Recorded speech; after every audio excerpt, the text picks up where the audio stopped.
in the administration of these proceedings would want the issues relating to the preliminary matters as well as to the merits rolled over and discussed by the parties at their relevant time. It will be for the court at the end to make a decision. So you roll over. We are not going to split these proceedings and hear preliminary issues first and then go into merits, whatever. We want them rolled over and argued at the same time. That we should do. As I have already indicated, you remember your time, Rule 41. Yes, Lord, before I get into my time, there is an issue which pertains to the record, which I just want to clarify with the court. We have 3 bundles, but the bundles that we have, it is, my Lord, maybe I need to move this side. You can switch on your mic so that you are on record, and apparently proceedings need to be viewed by everybody. Yes. Thank you, Lord. Lord, we have received 3 bundles from the registrar. We are aware that there is a 4th bundle. The 4th bundle contains some evidence, key evidence from ZEC. If I may just confirm whether the court has in its possession that 4th bundle, which has in particular annexures. Yes, it is. The 4th bundle. This one. We have it. Thank you, my Lord. I understand that bundle might not be paginated. I'm going to make reference to the report by the ZEC expert, which is in that bundle. It may then take us about a minute trying to locate the relevant pages. My Lord, I just thought I should that's fine. This yes. in advance. We won't count that part of your time. When are you ready? You are ready now to start. I am ready. You are ready. I just wanted to clarify. No, that's fine. We are aware of that. You may start. Thank you, my Lord. Because of the time constraints, I will not dwell much on the pre-election environment, but I need to make these points. Number 1, it is not disputed. In fact, the first respondent places evidence before the court, which shows a skewed media coverage environment. It is not disputed that the voters' roll, which was given to the applicant the day before the elections, is not the roll used during the elections. It is not disputed that the first respondent went about distributing goodies, and he calls it a presidential scheme. It is also not disputed that people were receiving SMSs from the first respondent and his party. Sorry, Mr. Mpofu, I don't want to interrupt you. What do you mean when you say it is not disputed? Because some of the issues that you are raising have actually been disputed and are an issue. So you may want to rephrase your submissions. Thank you, my lady. At the end of it, I guess the point that I'm making is that it is fact that goodies were distributed. It is fact that SMSs were sent. They try to come up with an explanation that is their own explanation. I do not wish to dwell on that. I intend to deal with the figures. My entry point has to be the fact that ZEC admits to making at least 5 errors. It says so in its expert report. It says so in the first paragraph. It repeats that in its conclusion. So it thereby accepts the expert criticism that has been placed before the court by the applicant in that regard. The key issue is that that attacks the presumption of validity, which must ordinarily go with ZEC processes. Now, the results announced by ZEC have been disowned by ZEC. The results on the ZEC CD have been disowned by ZEC. Before this court, ZEC has placed a 3rd set of results. So the first results are wrong. The second results are wrong. The third result, as I'm going to show, are also wrong. But this is key. Who has verified the second result? Who has verified the third result? And I'll come back to that. So the declaration made by ZEC in terms of section 110 subsection 3 of the Electoral Act is based upon wrong results. That declaration being final, it can only be set aside by this court. And to the extent that ZEC accepts the incorrectness of that declaration, the matter is with respect resolved. The second issue that I intend to deal with there is if ZEC accepts that the first set of results are wrong, it thereby accepts that it had no primary data which backed the results that it announced. If it then accepts that the results on the CD are wrong, it also accepts that it does not have the primary data to back those results. The third set of results that it sets out must be supported by primary data. Now, there is no such data. The concept of a revolving evidentiary baseline comes into focus. Once ZEC has disowned all its results, the ones that it seeks to stand by must be supported by primary data, and there is no primary data placed before the court. So on what basis does ZEC say the third set of results is correct? But I make the point, who verified those third set of results? The law says you must verify results before they are announced.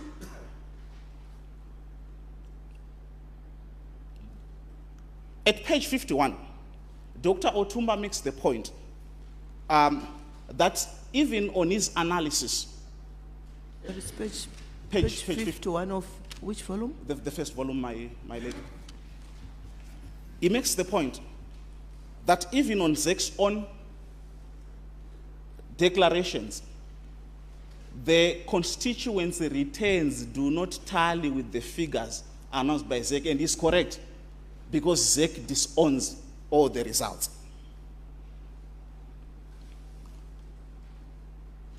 I also need to make the point that the correction of these results was not voluntary. It is a correction that came as a response to a challenge.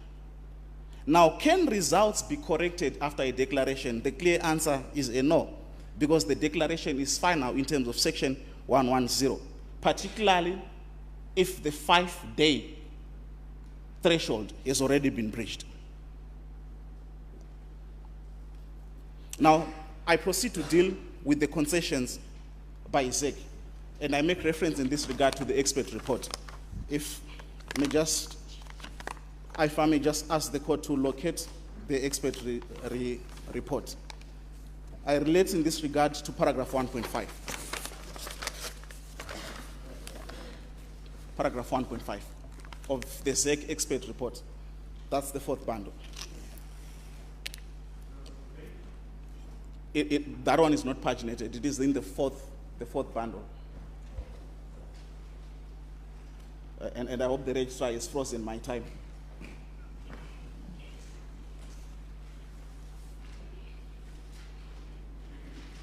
Yes, so how do we locate it?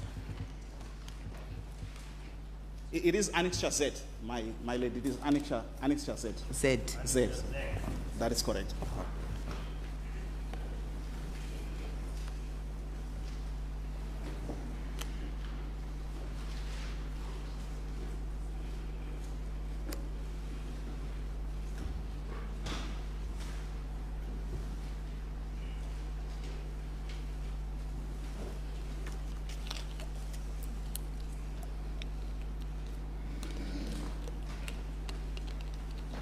It's on page.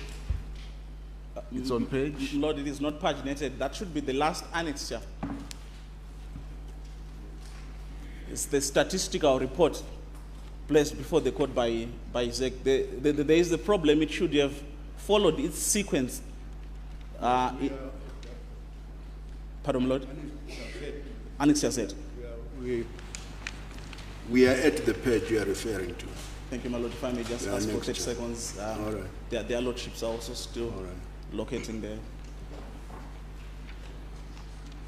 That's the affidavit by Dr. Mpambire. That is correct. He attaches a report, and it is that report, my lord, that I'm looking at paragraph 1.5.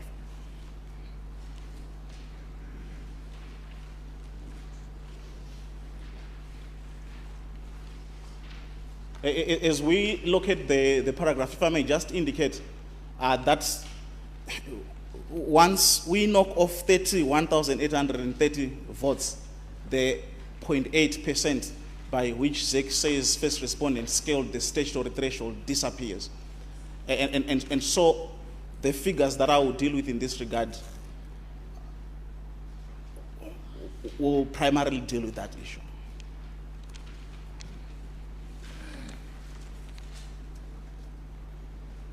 I notice Uchena JCC is still trying to locate the page. Can I proceed, my lord?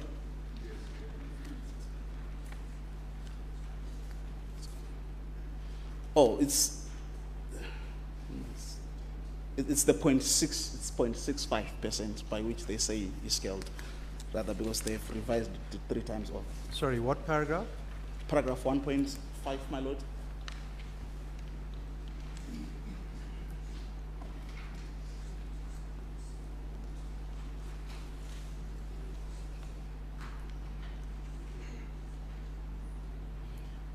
The paragraph headed net effect on presidential results.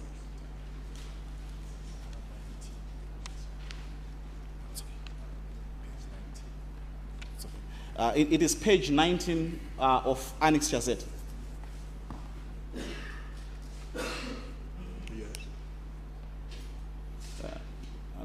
Unfortunately, my lord, there some members of the bench are still trying to locate the.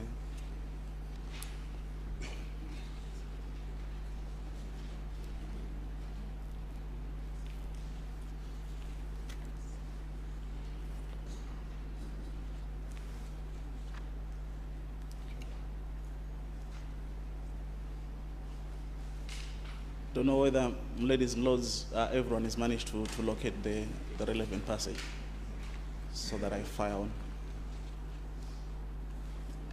Yes. Thank you. Now, in paragraph 1.5, this is what the expert says. He says he has done a recalculation and he sees that 4,491 votes had been taken away from Chamisa. Not only were 4,491 votes taken away from Chamisa, but 4,453 votes were reduced from Mnagagwa. In other words, they'd been added to Mnagagwa. So the effect is that the gap is actually 8,944. The 4,000 and something by which Chamisa had gone down, and the 4,000 and something by which the first respondent had gone up. So a figure of 8,944 is accepted. Secondly, still in the same report, and I draw attention to paragraph 1.6.4, and I'm at page 24.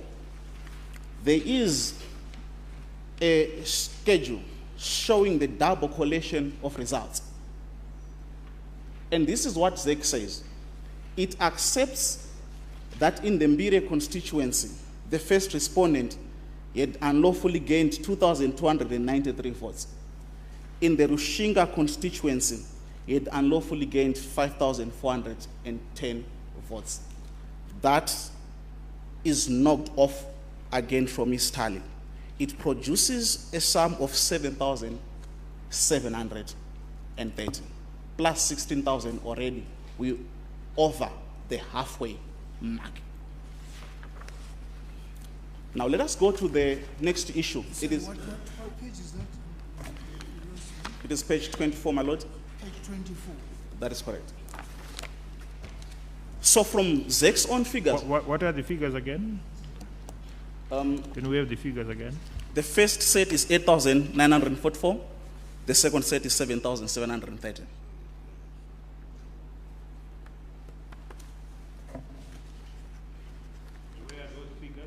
Those figures, Mr. Mpo. First at page 19, paragraph 1.5. the 4,491 and the 4,453. And then secondly, at page 24, when we get to the Mnagagwa column there, there's that variance, 2,293 for Mbire, then 5,410 for Rushinga. But Mr. Mpofu, it's not, the narration is not sequential. At page 19, we're told after the correction of observed errors. Are these not the errors observed at page 24? They're not, my lord. They're not. Yeah, but then which are the ones, which are these observed errors? The errors at page 19 deal with the results as they appeared on the CD and how they differ from those that are announced. The errors at page 23 deal with a specific challenge, the double collation of results. Lord, put differently, if you look at the errors at page 19 and the errors at page 23, they do not produce the same mathematical figure. And for that reason, they cannot be the same. They are different. In fact, that is a position made by the applicant, and that is a position which ZEC has not been able to rebut. Now I move to the next. The next is the presidential, the difference between the presidential and the parliamentary tallies. That difference is admitted. It produces 40,717. It leaves this court with one question to answer. Can this difference exist by law? The answer to that is in section 56, subsection 3A of the Electoral Act. The Electoral Act says in harmonized elections, if a voter comes and chooses not to vote in the 3 elections. Sorry, what section? 56 3A. If a voter comes and chooses not to vote in the 3 elections, ZEC must make an entry. The entry which ZEC makes is in a form called PE 2005/AA. ZEC has not produced those entries for the 40,717 variants. It has not produced those because they do not exist. So that huge gap, so ably typified in Mutare North, has not been explained away. Those are created votes. I move to the ghost polling stations. The ghost polling stations account for 9,592 votes. That is at pages 164 to 165. The key issue which ZEC tries to duck, but it can run but never hide, is that there is a deposition by Tawanda Ralph Magunje. The deposition by Tawanda Ralph Magunje has not been disputed. He says those 2 identified collations came in and were from polling stations that did not exist. Instead of ZEC placing before the evidence before the court, which shows that those collations are from existing polling stations, it says you have mischaracterized your complaint. You should have said ward and not polling station. But that is not the issue. The issue is that the 9,592 votes came from non-existent polling stations. That has not been disputed. The affidavit of Tawanda Ralph Magunje is at pages 86 to 88. I then move to the question of there being more votes than those registered. The ZEC experts accepts the criticism by Dr. Otumba, the applicant's expert. He, however, tries to say these were mispostings, but those protestations, again, are without any validity. The declared results arise from information, from data, which ZEC now says is wrong. But it is not correct that there were no instances where more votes were cast than the registered voters. And I relate in this regard to Belvedere. Madosi has placed an affidavit before the court. Salai Guana does not dispute that at Belvedere, people came who were not on the voters' roll and were allowed by him to vote, allowed contrary to statute to vote, and they did vote. What pages? The Madosi affidavit. Thank you, my lord. I'll just get to the Madosi affidavit in a short little while. Madosi is 82 to 85 of the first volume, of volume 1. 82 to 85.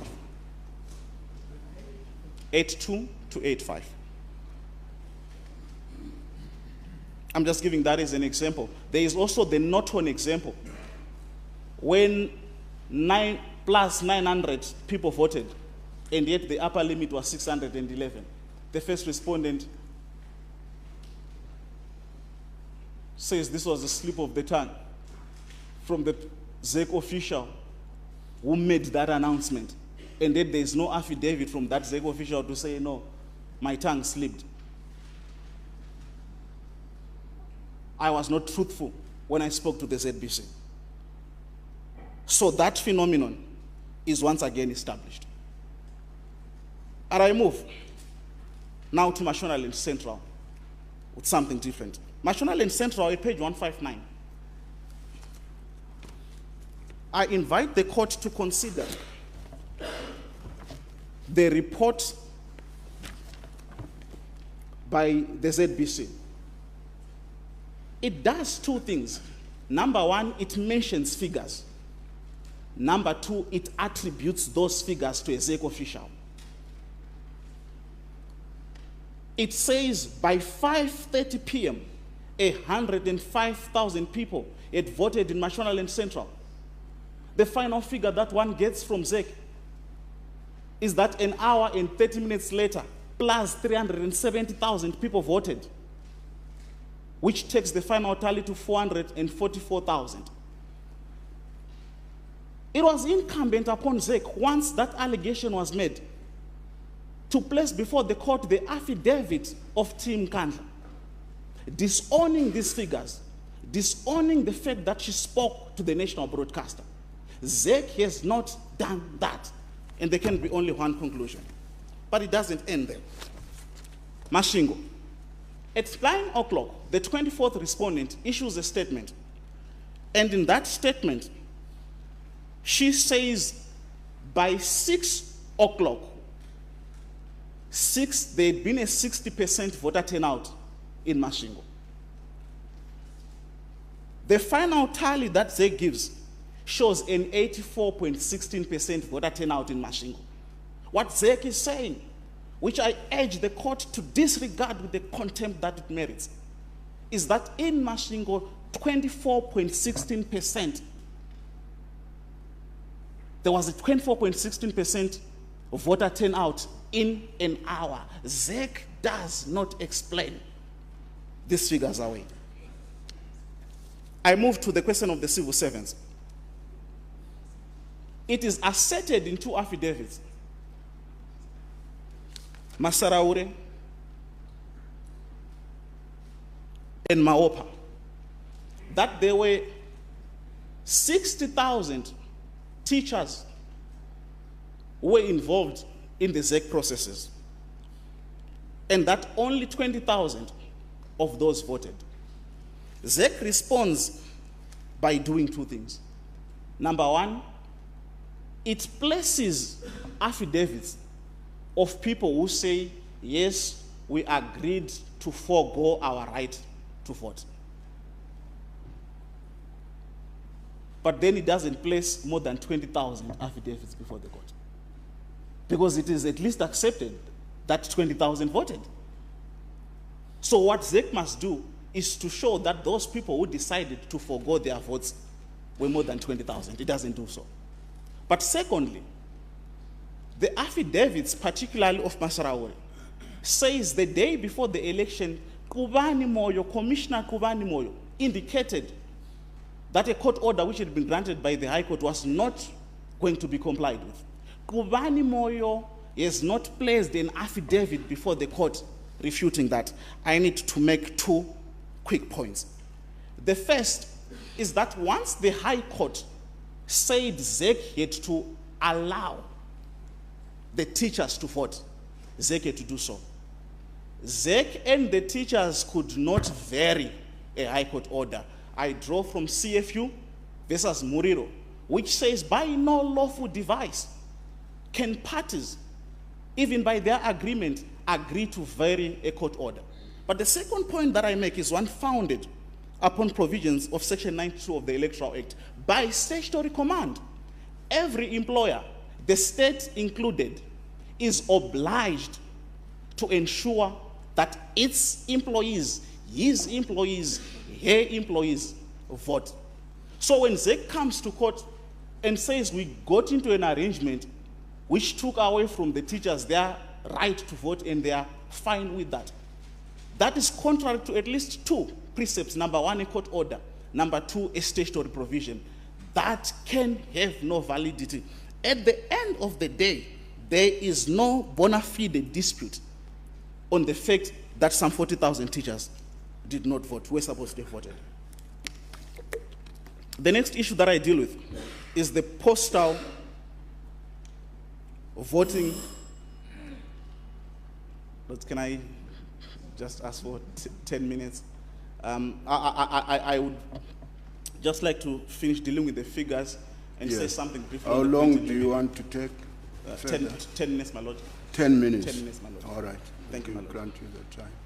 There is an affidavit by Squiddan Chirodza. Squiddan Chirodza says there was a mock polling process at Roscamp. ZEC does not dispute that.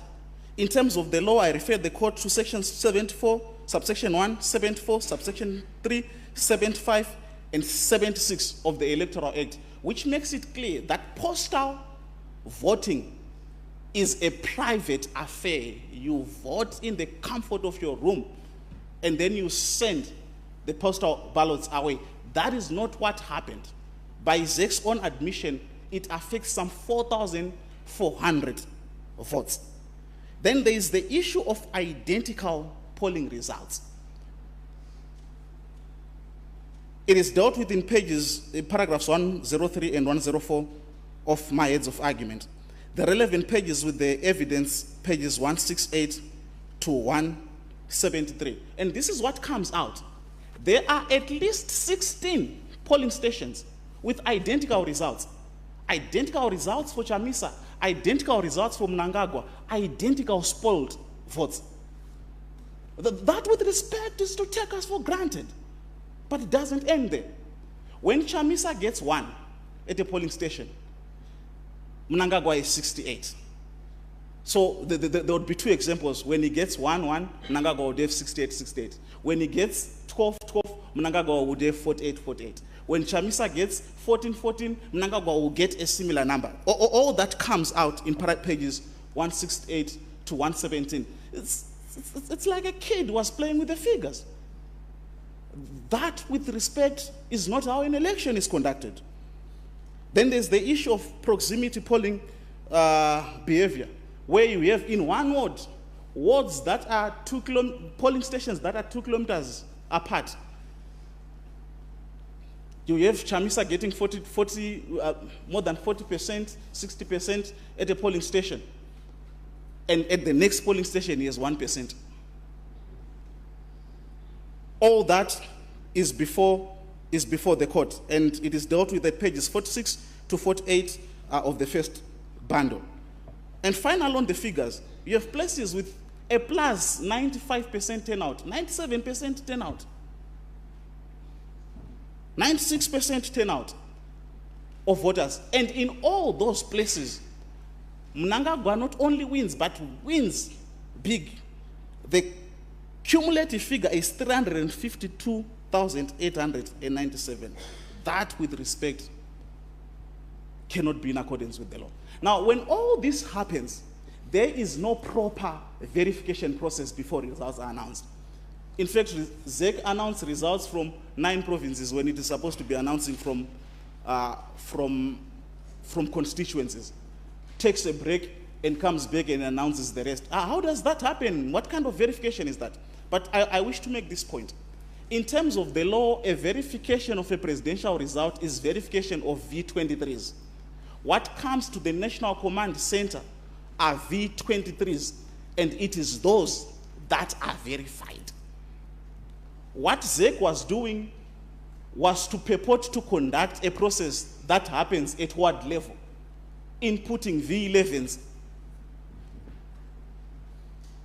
into an Excel. That, with respect, is not a verification process. But ultimately, and I've made this point, I close on it.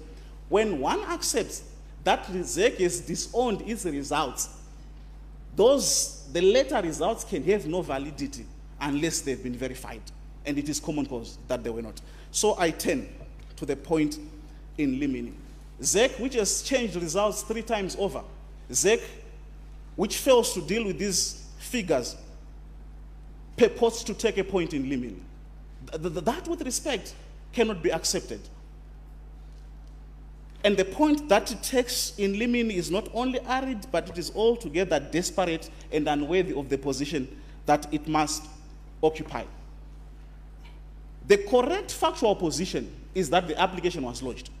Not only was the application lodged, but the sheriff who must save process was given instructions when he still had 8 hours to save process. Legal practitioners have placed before the court affidavits which show that the sheriff was instructed to save. He initially agreed to save, but then turned around and said he had been instructed not to save. And one can see that the person who instructed him thought that service ends at 4:30, and that service, in terms of his own rules, ends at 10 o'clock. And for this kind of process, we submit that service would end at 12 midnight. But the fact of the matter is that applicant cannot comply with what the law requires of him, places everything before an officer of the court who must execute an instruction. That officer refuses to do so, turns around and affords the first respondent, turns around and affords ZEC the opportunity to take not only a false point in limine, but one which, with respect, strikes at the heart of the process that is before the court. Before this court is an application which seeks to vindicate the Constitution. Before this court is an application which feeds into the lifeblood of our democracy. Before this court is an application in which the first respondent must establish that Zimbabweans voted for him before he can get the chance to rule the country for 5 years. But not only that, in terms of the decision in Tsvangirai, once an application has been lodged, and Black's Law Dictionary says to lodge is to file, and to file is to place before the registrar. Once the application has been lodged, the jurisdiction of the court is assumed. The lodging of the application within 7 days triggers the assumption by the court of its jurisdiction. And what jurisdiction is assumed by the court? That question is answered by this court in Tsvangirai versus Mugabe. Court says the lodgement of the petition or application under section 93(1) of the Constitution does not only commence proceedings, it gives the petitioner or applicant the right to be heard by the court in his or her cause. It imposes on the court the reciprocal obligation to hear and determine the petition or application. The matter is sealed.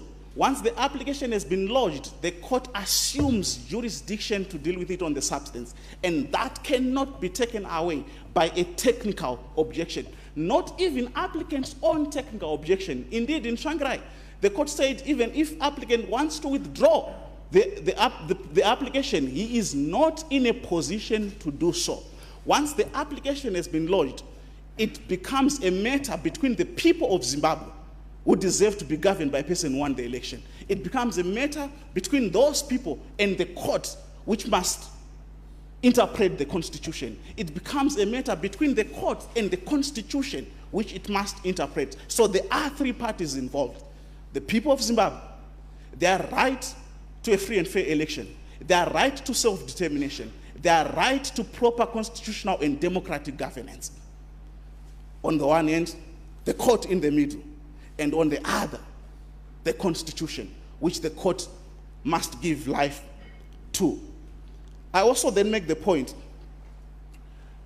that once the first respondent, in chorus with the 23rd respondent, take us from the constitution and to the rules, those rules have to be read together.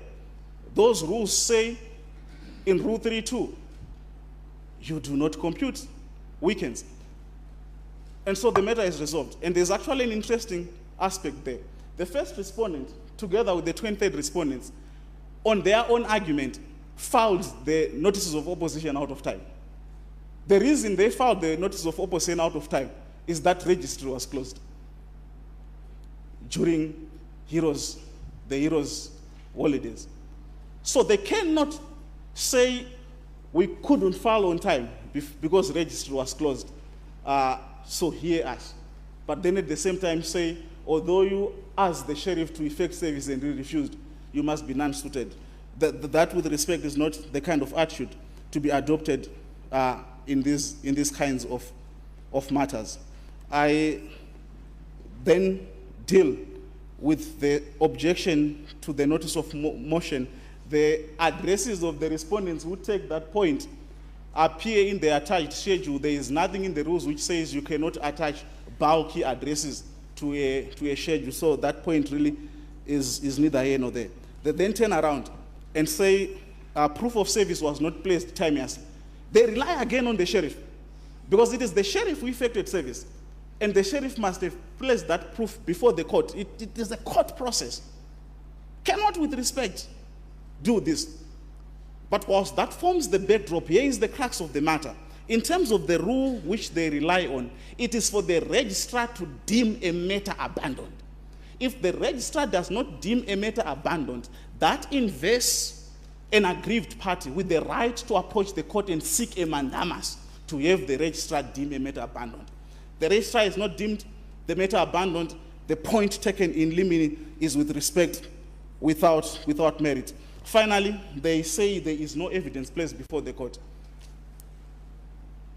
They allow themselves to be taken by the tide of a bundle, which should have been accepted by the registrar, and which, for reasons that we do not understand, the registrar refused to accept.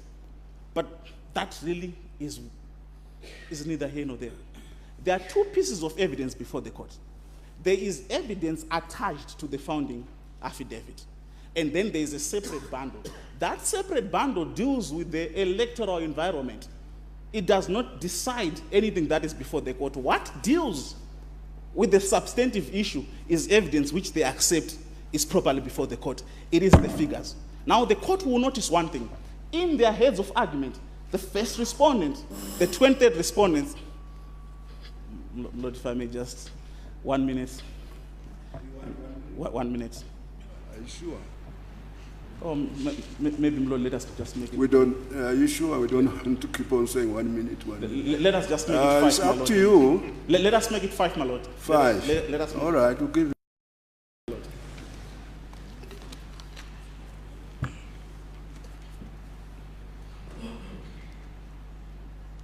So the issue stands to be determined on the basis of the figures. The first respondent says nothing about the numbers. The reason is clear. Numbers do not lie. The 23rd respondent ducks and dives. Numbers do not lie. When we aggregate the figures that I've already related to, we are above the 31,000 threshold. And on that basis, a runoff is unavoidable. I would have wanted to complain about our subpoena, because that subpoena, well, we properly took it to the registrar, and the registrar refused to issue a subpoena, which should not happen. The registrar must issue process. And if that process is challenged, it is challenged in court. But that process would have placed before the court evidence which relates to our other declarations. But for now, the election must be set aside. Now I relate to the test. Lords, if I may just ask that my learned junior, Mr. Ashiti, just relates to the test and to the remedies in the 4 minutes that are left. It takes the 4 minutes. It takes the 4 minutes, my lord. You heard that, Mr. Ashiti. My lord, loud and clear. And my lord, I will not take more than 4 minutes. My lord, the tests that the court considers when invalidating this kind of shambolic processes, my lord, was spelled out by His Lordship, the Chief Justice, in the Tsvangirai judgment. The test, my lord, is not that the result is materially affected. What the court has said is that the test goes to the validity of the process. My lord, I refer you to the heads of arguments that were filed for the applicant. They address those authorities in detail. My lord, the particular finding you made in interpreting section 93 subsection 3 of the Constitution was that the validity of the election is what is in issue. It is the validity of the entire process, my lord. It is not the validity simply of the result. My lord, there are authorities we have placed that indicate that an election is not an event, it's a process. And my lord, you had reason in the Mawarire judgment that I would recall to indicate, my lord, that once the rule of law as relates to a declaration of elections is violated, the entire rule of law as regards the entire process becomes flawed. So, my lord, once you find that there is no valid result, you also find, my lord, there is no valid election because of the other reasons my learned friend Mr. Mpofu addressed you on. Consequently, my lord, I will be preaching to the choir if I were to indicate, my lord, that the test is not as narrow as the respondents would like you to believe. In fact, my lord, in the Mawarire matter, you indicated that the rights of the people are constitutionally guaranteed. They have a right to a democratic governance. They have a right to a social contract with the governors. That contract is not a one-day event. It's a contract, my lord, which commences with a declaration of the election dates. Once that is done, everything that follows must follow the letter of the law, must follow the will of the people, must follow the evidence, and must conclusively reach a result, my lord, which is not only in accordance with the law, but most importantly, as argued by my learned senior, Mr. Mpofu, follows the mathematics. Once the maths are gone, my lord, there is no process at all. And you will notice, my lord, the law settles it, that once an admission is made, it is binding until recanted. ZEC made the admission itself. It confirms that the result it announced was flawed. It itself arrogated itself the power to set aside its own electoral processes. By the mere fact of announcing a different result from the one declared, they accept that their process was not valid as at the time they made the declaration. My lord, that settles the matter. Once that is found, my lord, considered as they have done, my lord, we cannot talk anymore of any legality or any test. And then, my lord, you will consider the narrow test, which is in section 177 of the Electoral Act. Even if by the narrow test, the evidence has been led that to meet the narrow test, the 38,000 votes, 31,000 votes that constitute the margin, my lord, by which the first respondent was declared winner has been set aside. The mathematics don't lie, my lord, the figures don't lie, even to lawyers.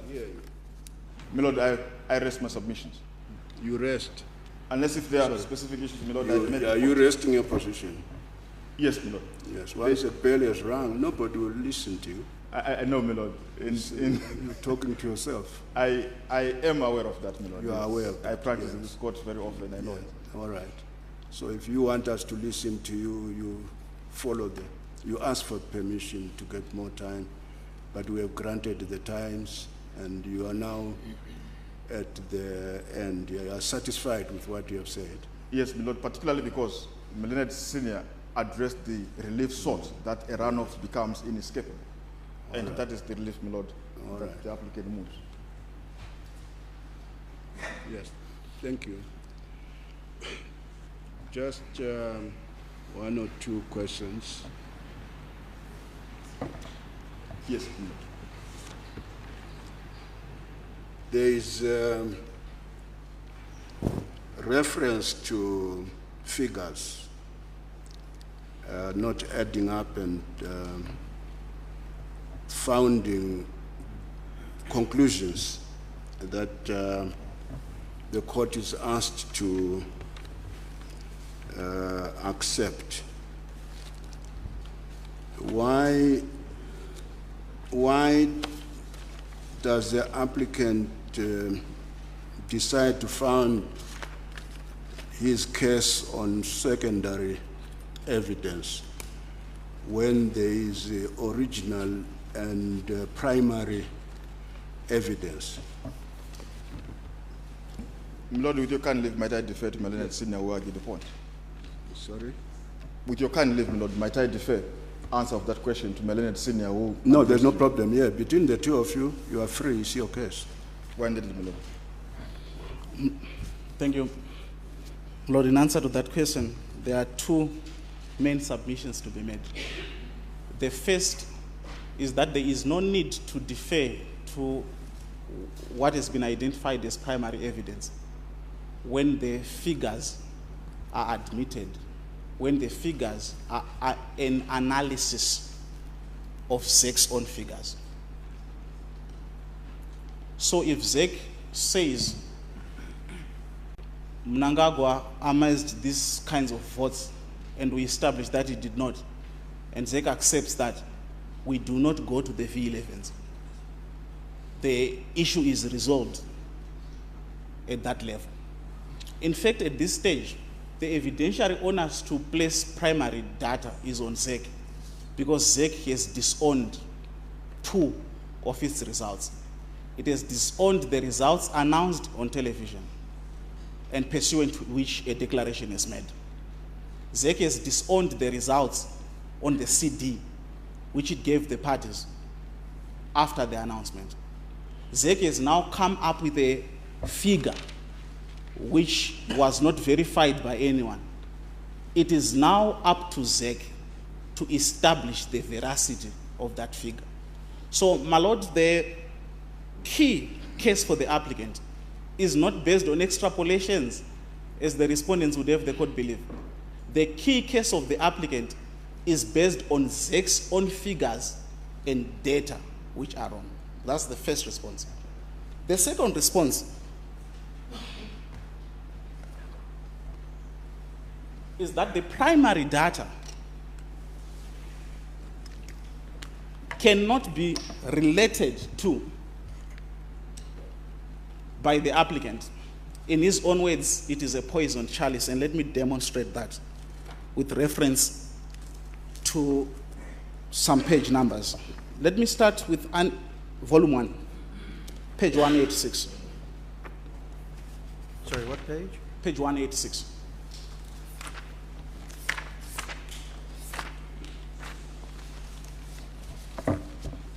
That's a V11. That V11 is signed by the parties, stamped by ZEC. It is not filled up, it is not populated. That irregularity is stuck. At page 189,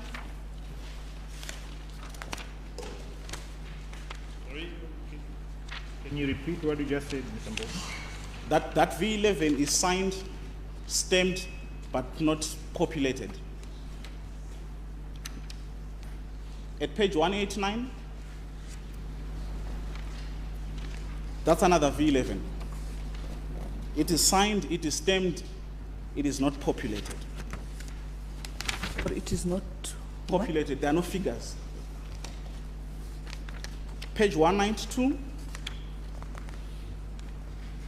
that's another V11, signed, stamped, not populated. Are these originals? Pardon? Are these the original V11 forms? These are the V11s.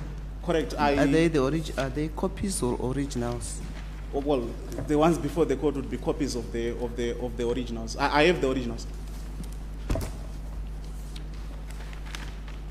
I'm prepared to place them before the court. They're here. Can we place them before the court? Yes. Why I'm seeking this clarification is precisely because of what you're talking about. Thank you, my Lord. I'm actually dealing with that, so I just want to draw attention first to the relevant V11s and make a point. Yes, I'm interested in knowing why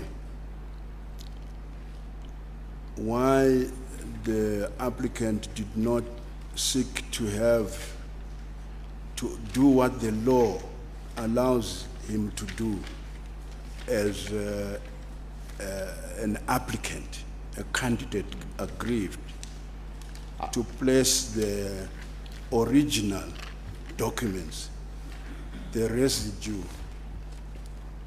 which are the documents which are original, which were signed by the parties, polling agents who would have been there in the presence of observers and were sealed and are in ballot boxes which are still sealed. Why did the applicant not seek to have those documents, those boxes opened up so that an analysis of all these documents inside there would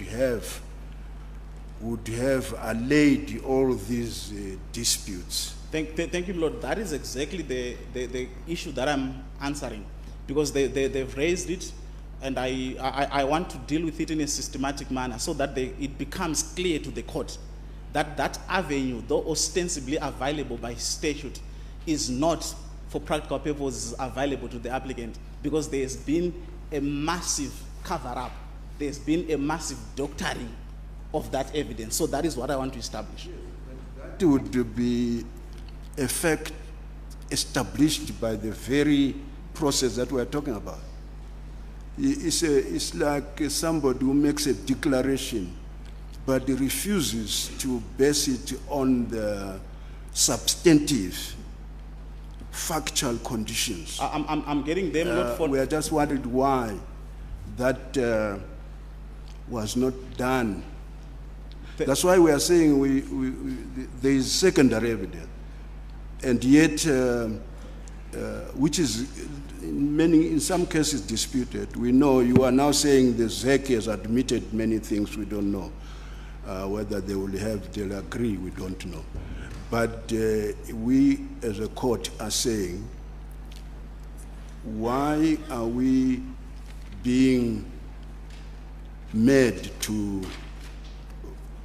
discuss matters on secondary evidence that is highly disputed? Thank you. When there would have been a process which would have introduced everybody before the case came to court, and a position would have been shown as to why, whether certain statutory obligations which we know of were complied with or not. Thank you, my Lord. I would like to deal with that issue in a systematic manner. I will not be long on the issue. That's why I'm making reference to these V11s, and I've placed the originals before the court. My Lord, if I may just make reference to all of them and come and deal with that issue. So I'm now at page 192.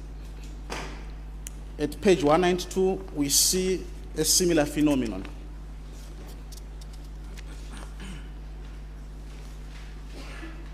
And we also see that at page 195.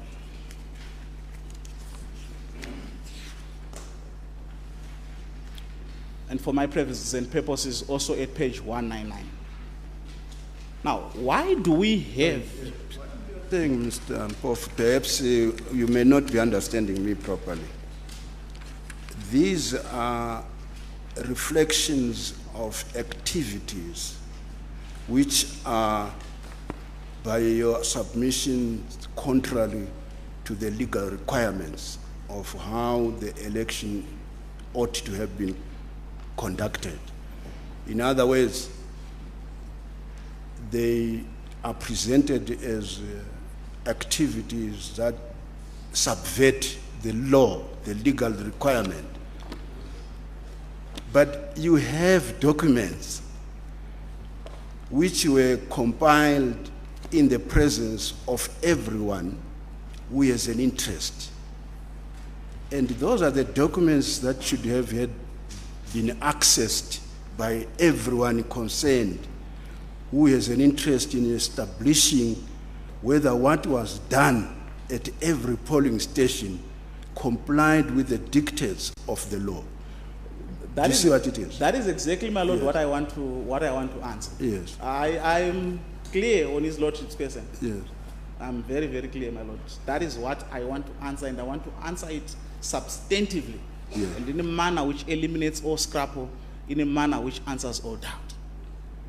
The point that I wish to make is that this is evidence of manipulation by ZEC after the process. Now, with this evidence of manipulation after the process, if you go to what they call the primary data, you're going to see manipulated data. So the applicant cannot ask a court to open residue which has already been manipulated. Is that admitted? I want to establish that. Sorry? I want to establish that. And maybe let me actually give two responses to that. Number one, my lady, it does not have to be admitted. Once we see this evidence of manipulation, ZEC does not have to admit that it was manipulating data. We rely on the evidence of manipulation. We say to ZEC, explain why you have signed by 11th. And what does ZEC say? It says it is an inadvertence. That is their word. The word they use is inadvertence. But now here is the problem. I've placed some V11s before the court. There is not a single affidavit from a presiding officer who was involved at those polling stations admitting to the inadvertence. So once we have this evidence of an attempt to cover up, which ZEC cannot explain away, that with respect is the end of the matter. Secondly, there are two critical affidavits before the court. The first is the affidavit of Mazuzo.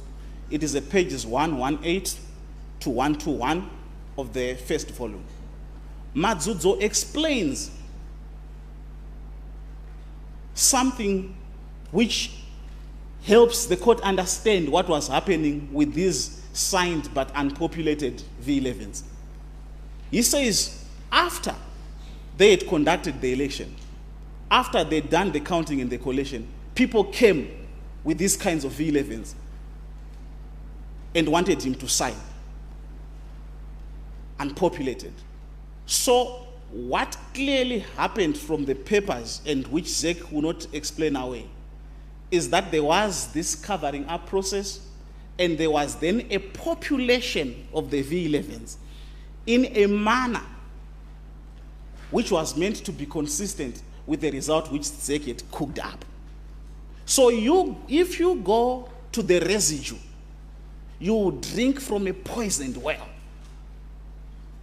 So the applicant can... We want to drink from that. Surely you can't tell us we shouldn't drink from that poisoned well, if that is how the truth should be established. Now, my lord, here is the issue. Once we say for these reasons we do not want to drink from a poisoned well, and we have set out these irregularities, it is for ZEC to then say the well is actually not poisoned, and this is how it is not poisoned. Making a mistake. There is a difference between the two of you. Whatever positions you take, you are free to take. We respect. There is a position of the court, the constitutional court. It must make a decision it must make a decision that is founded on proper evidence, on articulation. We'll take all these things, all the facts into account. But at the end of the day, we still have to ask you this fundamental question. I hear His Lordship, Yes. and my Lord, I'm still answering that question from our perspective. Yes. And saying For example, why. if the those residues in the ballot boxes had been opened, one is, would it be accepted that those ballot boxes would have been sealed in the presence of observers, in the presence of polling agents? If those polling agents were not there, why were they not there? Those are the issues that we need to be, would have wanted to hear. And my Lord, believe me, in my systematic response to that issue, I am dealing with all that. So I'm taking the court step by step and explaining the process from our perspective. But I hear His Lordship. So the next page reference is 91.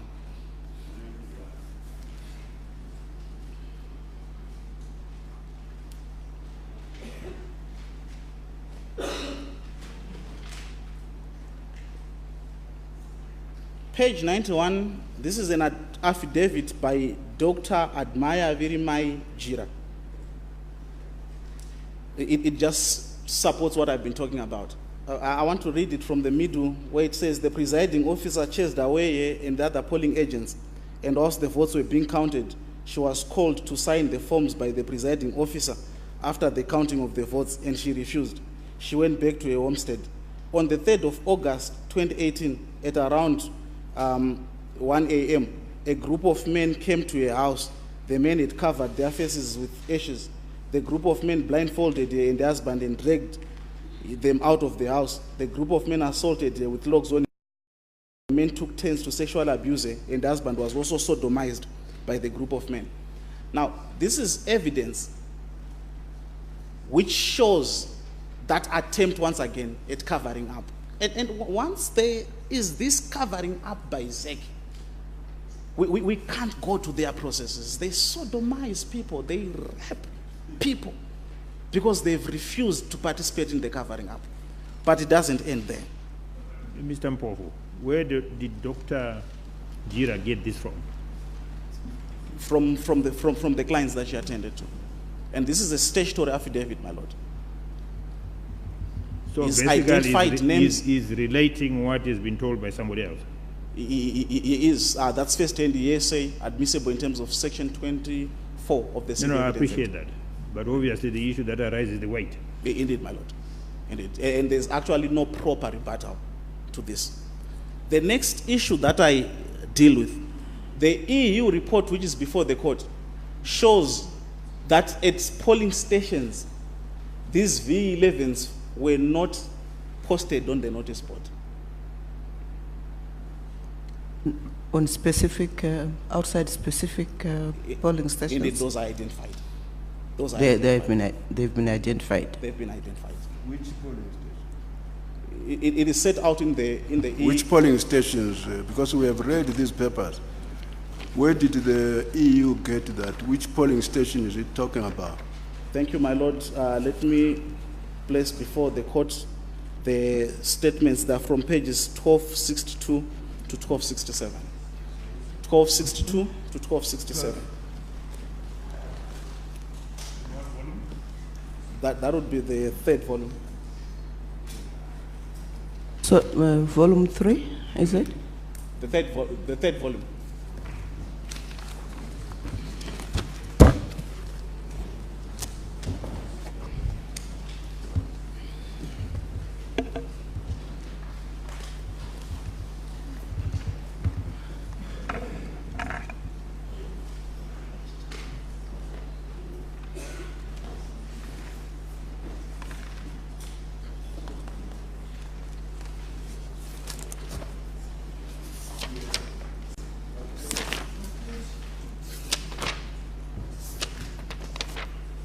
can be 462 in the third volume. Third volume starts with 959. Yes, I'm relating to the statements which start from page 1262. 1262, that is correct, my lord. 1260 something? Is it not 962? Pardon, my lord? Is it not 962? 962, let me confirm that, my lord. There is that report again, my lord. That is correct. Let's.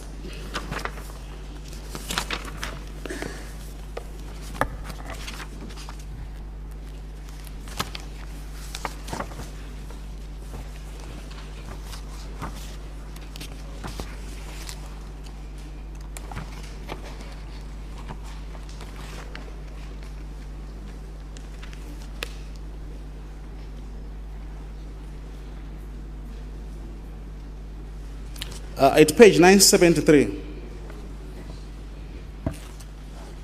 His Lordship, the Chief Justice, talks about a process which would have been done in the presence of the observers. And now this is what the observers say. Page 93, paragraph 3. So it's 973, pardon me, my lord. 973. 973, paragraph 3, the very last sentence. EU observers reported that the results were not posted. Yeah, Mr. Mpofu, I don't think we have the same pages. Our 973 is no paragraph The third 3. volume, my lady. Yeah, Third volume. yes.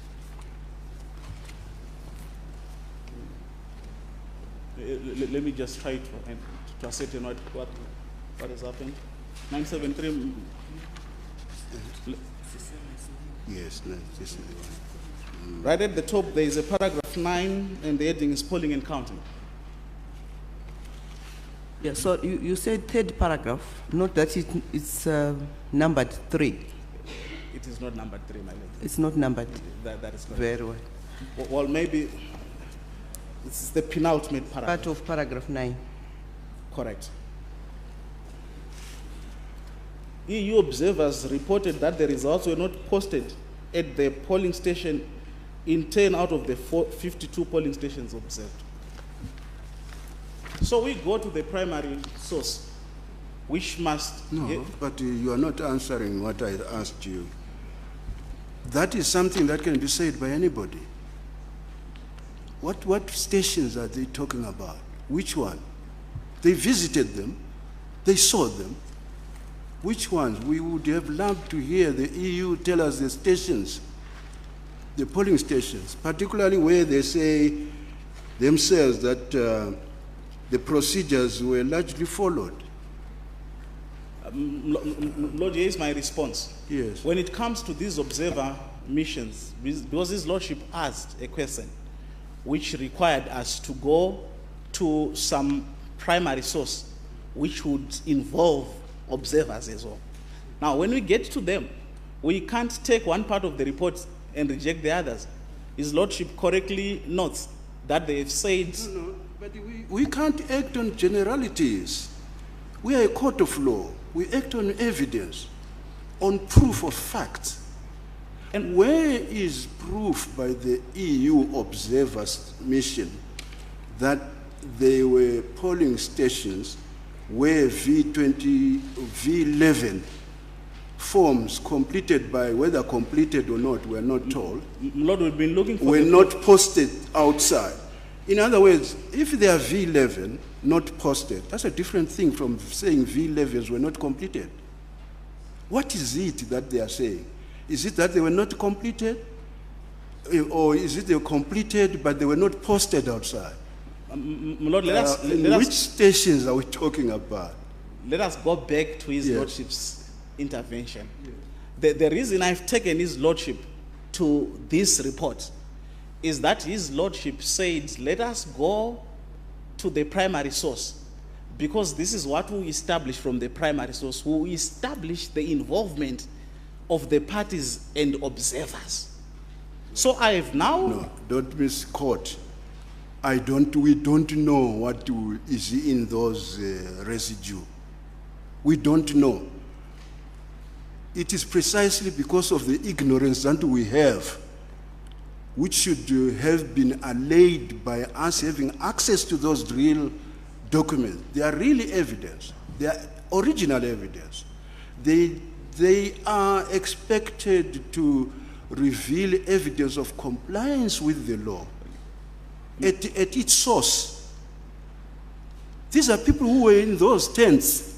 These are people who were actually seeing people voting, moving from one place to another. The polling agents were there. They should have been there in terms of our law. Section 54, right up to Section 65. They require all that.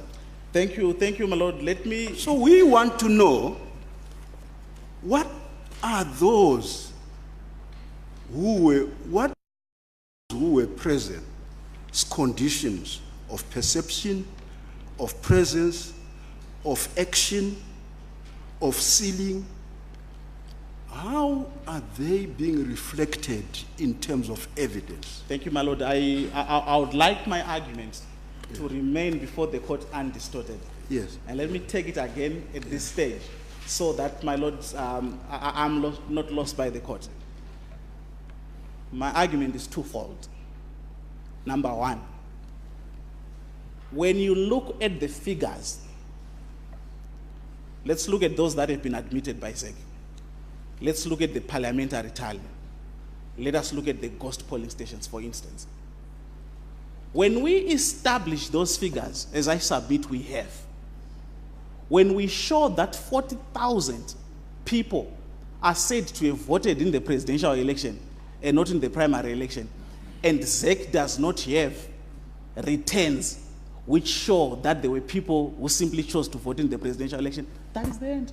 So those returns would not have been put into the ballot box? No, they will not be put into the ballot box. They will not be put into the ballot box. It's separate material.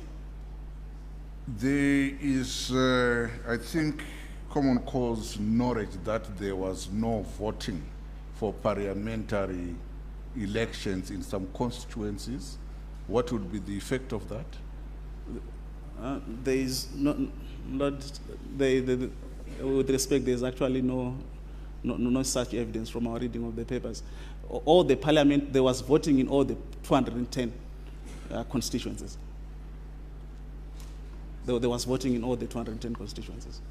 The point,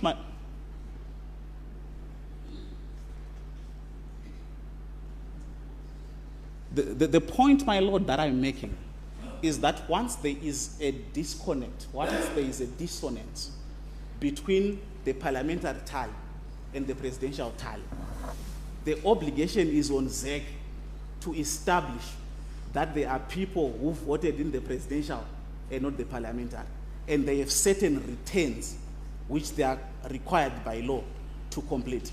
And if they had those returns, they would have placed them before the court.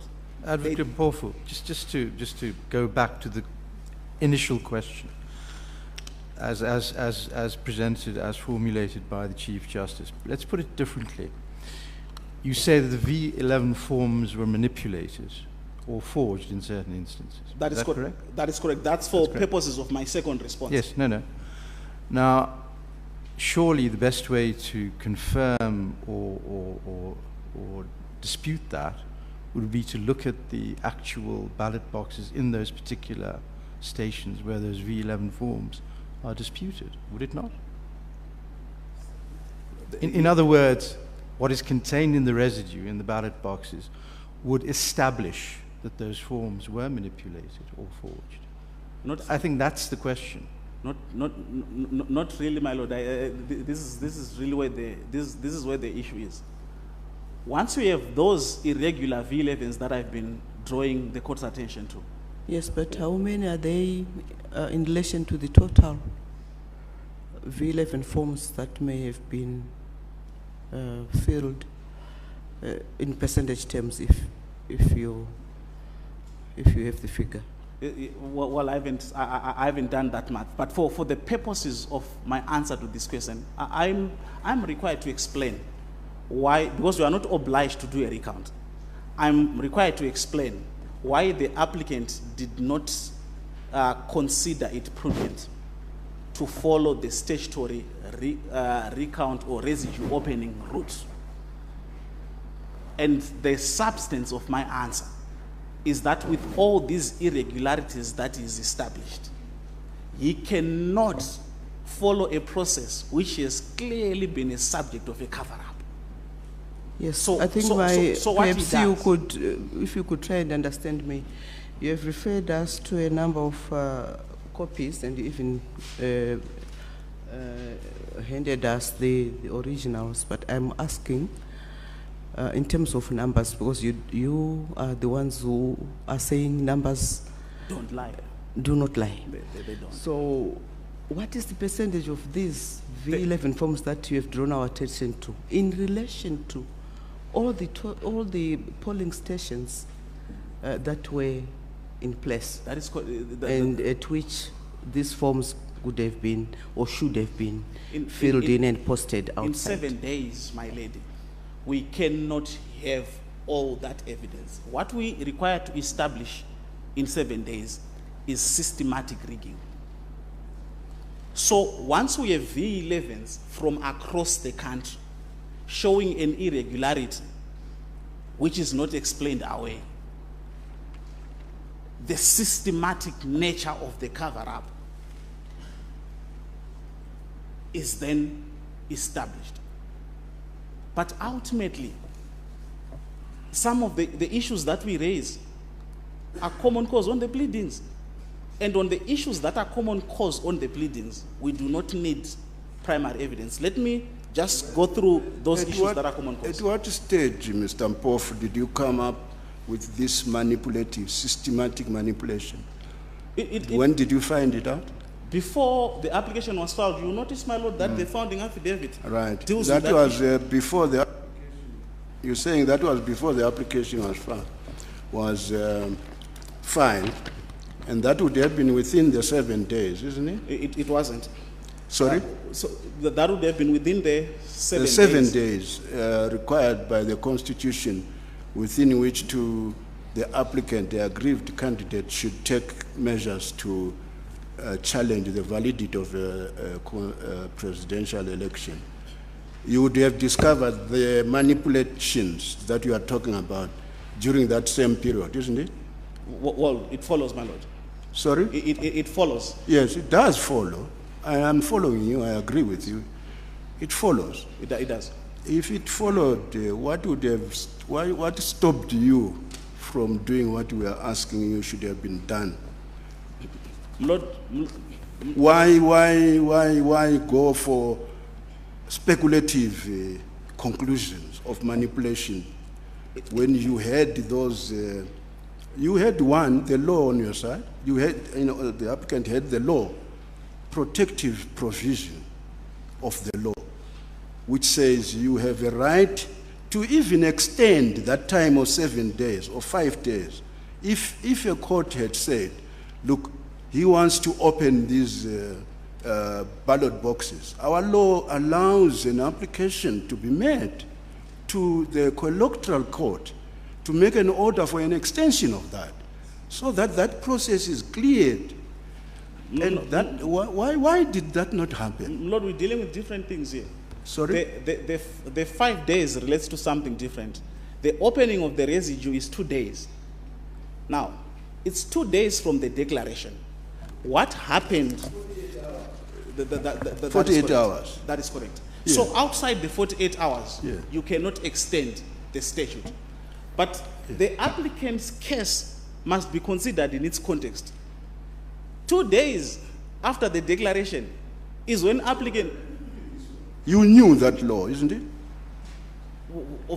Indeed, my lord. Sorry? Yes. Indeed, The applicant knew about the law. He's a lawyer. Without a doubt. You know, you knew about the law. And I also did, my lord. Yes, we appreciate that. So let's take it then. It was deliberate not to follow that section. My lord, we cannot be put in a corner by the respondents. No. It's not the respondent. It's the court. We are just, you see, don't take it like the court is putting in a way. The court wants to know the facts. and so that when it now makes decisions, it's not speculating. That is correct, my lord. You knew there was a 48-hour right within which to seek to open those documents, which would have been very fundamental to the case, even before you start, to decisions as to what to do next, what to challenge, what allegations to make against people. Those would have been very important. Now, you didn't do it, and you are saying you knew of the law, you knew the content of that right, and we want to know why you made that decision. Thank you, my lord. My lord, I'll take this position again. Number one, the fulcrum of our case has nothing to do with election residue. It stands without the election residue, and let me just demonstrate that.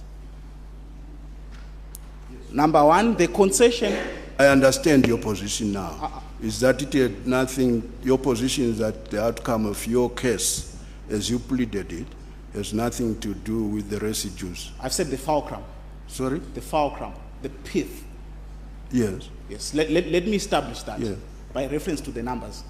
Number one, the concession by ZEC at page 19 in bundle 4, which yields 8,944, has nothing to do with primary material. We take that. Number two, the difference in the parliamentary and presidential figures also has nothing to do with the residue. We take that, that's 40,000. We're now at 57,000. Number three, the ghost polling stations. Sorry, if I could just take you back a little. The difference in the parliamentary and presidential votes. Your case is that this had an impact in terms of figures. Correct. On the results that was attributed to Mr. Chamisa. Correct, my lady. Correct. But those figures have nothing to do with the residue. We do not establish or de-establish them from looking at the residue. So that was the second set of figures. The third, the ghost polling stations, which are not disputed, 9,592. Nothing to do with the residue.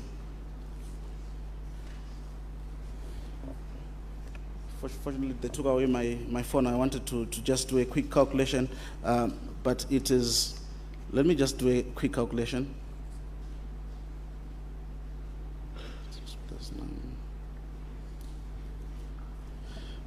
It's around 69,000 votes, which have nothing to do with the residue. When you say ghost polling stations, what do you mean exactly? That's the Magunje matter, where results were coming in, and suddenly tallies came from those two stations. Maybe let me take the quote to that. It's page 164 to 165 of the first volume.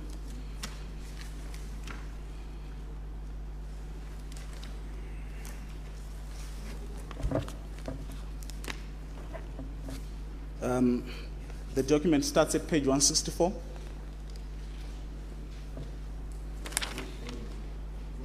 Volume 1.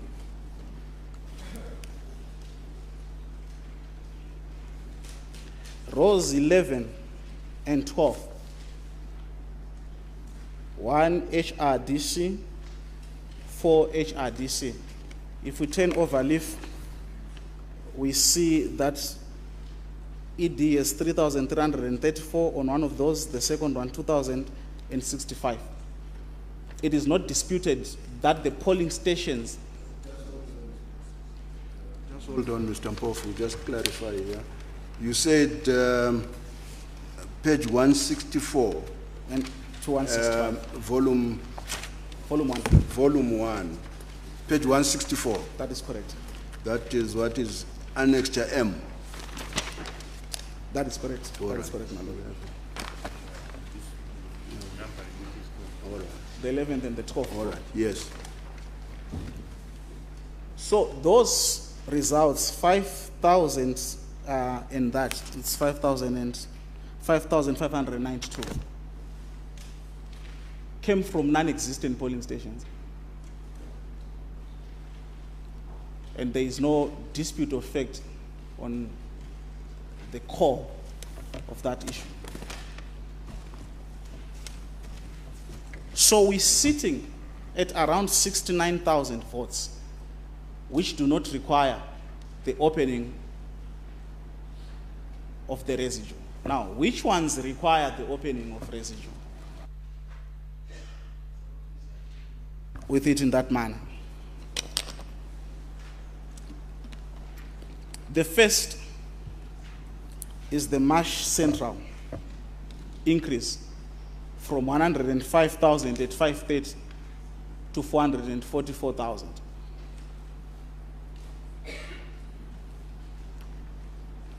Do we open residue for that?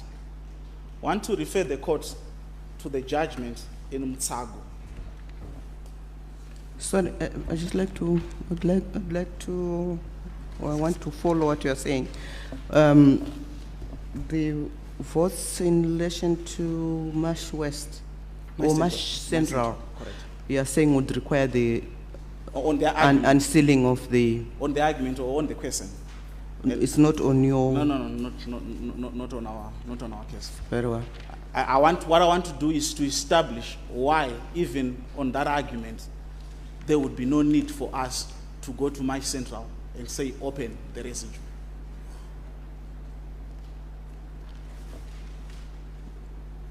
I've drawn attention to Mnagagwa, Matambo versus Mnagagwa.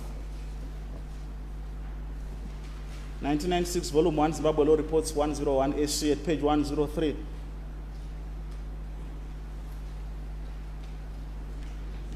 However charmingly, smoothly, or impressively Mr. Mnagagwa made these statements, the fact is that they are mechanically impossible. If a witness says he saw water flowing uphill, unaided by a pump, you do not judge his veracity by reference to his demeanor. You apply the law of physics. The Constitutional Court faced with ZEC, which says at 5:30, 105,000 people had voted in Mashonaland Central, cannot, with respect and on the application of this principle, accept when ZEC comes and says an hour and 30 minutes later, 444,000 people had voted. So even on that argument, there would be no need to open the residue for Marsh Central. Let us go to Midlands. ZEC, through its own chairperson, at 6 p.m., 1800 hours, says there's been a 60% voter turnout. In the figures that it produces, there is an 84.16% voter turnout on the Mnagagwa principle. This court, sitting to consider whether the first respondent was voted into office by the people of Zimbabwe, cannot, with respect, ignore this clear impropriety. So what do we have at the end? We have a false ZEC. We have a lying ZEC. False us in UNO, false us in omnibus. The Constitution requires that ZEC be transparent. The Constitution requires that ZEC follows a process that's verifiable. Can the court verify these figures on ZECs, on figures? Can it verify these figures? And if it cannot, with respect, significant doubt is cast on those figures. So even these figures on which that kind of argument could have stuck only produce one outcome. But Mr. Mpofu, are these provincial results being received in real time, or they are results which are transmitted to a central point The actual- and then announced. Thank you. And what prevents a situation where you say, I have received results which show this, while outside the truckload of the other impending results is waiting for you to receive and analyze? Thank you, my Lord. My Lord, that is an issue of fact. When we place before the court evidence which shows that ZEC gave figures, it is up to ZEC to then say, because of A, B, C, D, and E, this increase was attainable within the hour. ZEC has not done that. But what does ZEC try to do? It seeks to hide behind a finger. It does not address the concerns raised head on. It seeks to drag the applicant into a recount or opening of the election residue. The applicant, for reasons that he has placed before the court, is not prepared to do so. But then ultimately the applicant is not obliged to go for the opening of the residue. Once applicant has these figures that is placed before the court, which are not disputed, that is the end.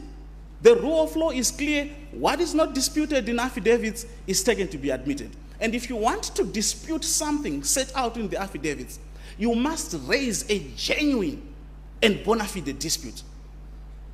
And if you do not do so, bold and bare denials will not make the allegations go away. So ZEC needed to have explained even these ones away. But as I've indicated, on the figures that are purely arithmetic, we have 69,000 under circumstances where we require 31,000 to establish that first respondent did not win this election. Your response is, Mr. Mpofu, are you conceding that the primary evidence does not support the applicant's claim? I'm not, my Lord. I'm not conceding that for once. I have said the primary evidence that we have divided into two. The figures that have been admitted by ZEC, the figures that are objectively established, show a plus 69,000 number, and those sustain applicant's case. I have then looked at figures which require me to argue a matter and show the court that this is possible, this is impossible, like Mashonal and Central and Mashingo. I have established that ZEC has not placed before the court a bona fide dispute, particularly given that the announcements on which we rely are ZEC's own announcements. Let me just take his lordship back. As regards Mashonal and Central, in its affidavit, ZEC says, this is from an online report. You cannot rely on an online report. That is what it says.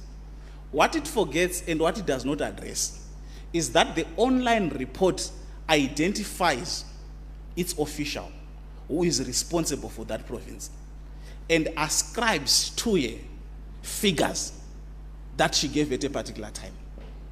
Now what ZEC is supposed to do is to place before the court evidence which shows that either the official did not give that interview, the official did not give those figures. B, ZEC can place evidence before the court which shows that when the official did so, she was mistaken. ZEC does neither. And there can only be one conclusion, and one conclusion alone. We are not fools.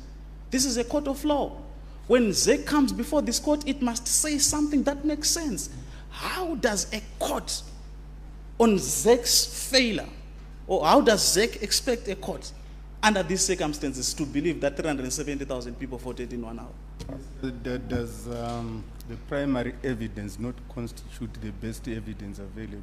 For the purposes of the three figures that take us to 69,000, there is no need for primary evidence. It is not the best evidence available. For purposes of Mashonal and Central and Midlands, the story on the figures is itself sufficient. ZEC has not placed a bona fide dispute of fact. My Lord, if ZEC had said, here is the affidavit of Nkandla, it is not true that I gave that interview. Where does the onus lie? Lord, in a matter, the onus changes depending on a case that has been made by one of the parties. If an applicant manages to show, for instance, that this national and central thing is unworkable, and ZEC fails to provide a proper answer, that is the end. At that stage, the onus is on ZEC to place evidence which would not make it lose. Let me put this differently. Onus lies on a party which would lose in the event of that onus not being discharged. If an applicant places before the court credible evidence identifying names and figures, unless those are disputed, the onus then shifts to a party which would lose in the event of it not establishing by evidence what is required for the purpose of a judgment of the court. And that is the kind of issue that we have. So I notice we have dealt with this from many angles. Let me close it again. Just so that we are clear and together with you, you made reference to 60,000 teachers, of whom only 20 voted. What are you saying about the 40,000 in relation to actual votes? Thank you. That you are saying would have gone to Mr. Chamisa, or unless you are not saying that. I'm not necessarily saying they would have gone to Mr. Chamisa. What I'm saying is that if the law imposes an obligation on ZEC to ensure that the 40,000 vote, and ZEC does not comply with that obligation, that's an irregularity. Now, in the context of this matter, in which 31,000 changes everything, once that figure is at 40,000, that figure is material in a manner which affects the outcome of an election. So once that is established, with respect, there is something that could potentially affect the outcome of the election. So if the law is accepted, and I submit the law on the subject is clear, there was a court order and there's section 92. If it is established, the law is established as it is,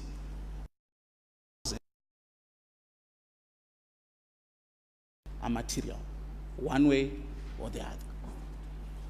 Now, on the test in section 177 of the Electoral Act, that comes into play and would justify the relief that is at this point.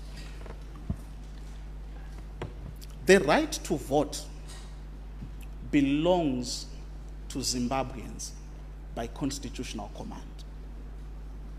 That right cannot be taken away, least of all by the state.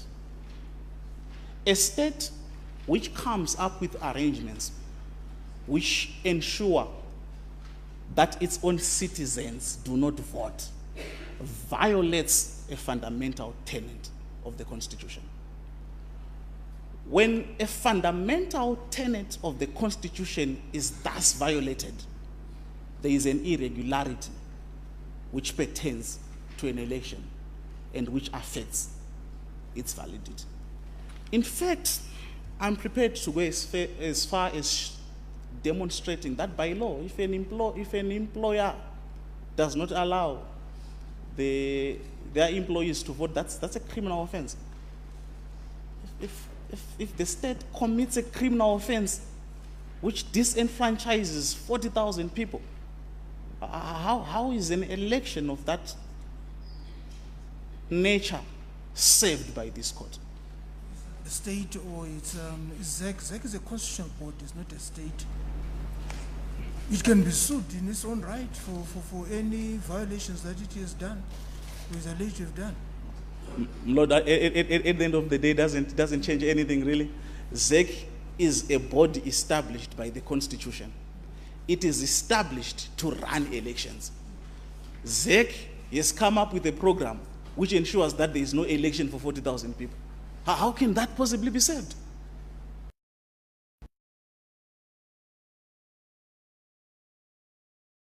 Provision for criminal charges, where a party or where an employer prohibits employees from voting.